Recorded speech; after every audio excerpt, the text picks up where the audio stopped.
রাশিয়ার পূর্বাঞ্চলীয় কামচাটকা উপদ্বীপ হঠাৎই কাঁপে। তারপরে জেগে ওঠে ইতিহাসের পাতা থেকে হারিয়ে যাওয়া এক আগ্নেয়গিরি ক্রাসিনিকভ।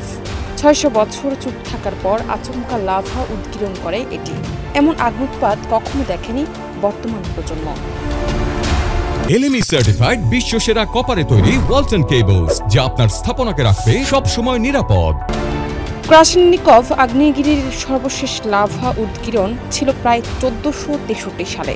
প্রায় ৬ শতকেরও বেশি সময় ধরে সেখানে কোনো আগ্নুৎপাত হয়নি। কামচাটকার আগ্নেয়গিরি বিষয়ক রেসপন্স টিমের প্রধান ওলগা গিরিনা বলেন, এটি গত ৬০০ বছর ধরে প্রথম যে আগ্নুৎপাত ঐতিহাসিকভাবে নিশ্চিত করা গিয়েছে। ভূমিকম্পের পরে আগ্নুৎপাতের সূত্রপাত। এই আগ্নুৎপাতের আগেও কামচাটকা অঞ্চলে শক্তিশালী ভূমিকম্প হয়েছে। তবে ভূমিকম্প ও আগ্নুৎপাতের মধ্যে সংযোগ থাকতে পারে বলে বিজ্ঞানীরা ধারণা করছেন। গত সপ্তাহে ভূমিকম্পের মাত্রা এতটাই তীব্র ছিল যা ফরাসি, পলিনেশিয়া ও চিলি পর্যন্ত সুনামি সতর্কতা জারি করেছিল। রাশিয়ার জরুরি বিষয়ক মন্ত্রণালয় জানিয়েছে, আগ্নুৎপাতের পর ছাইয়ের স্তম্ভ প্রায় ৬,০০০ মিটার পর্যন্ত আকাশে উঠেছে। এই আগ্নেয়গিরির মোট উচ্চতা ১৮৫৬ মিটার। আগ্নুৎপাতের সময় কামচাটকা উপদ্বীপের সবচেয়ে সক্রিয় আরেকটি আগ্নেয়গিরি ক্লিউচেভস্কয়েতেও আগুনে ফেটে ওঠে।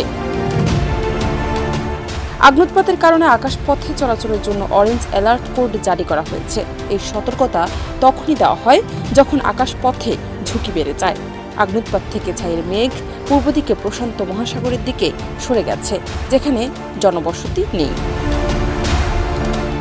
এই দীর্ঘ সময়ের নীরবতার পর আগ্নুৎপাত অনেকেই ভাবছেন এটি একটি বড় প্রাকৃতিক বিপর্যয়ের পূর্বাভাস।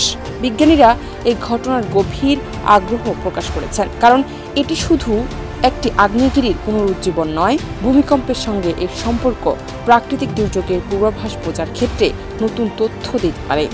এটি ইতিহাসে নথিভুক্ত প্রথম আগ্নুৎপাত। এত দীর্ঘ বিরতির পর জেগে ওঠা অত্যন্ত বিরল ঘটনা।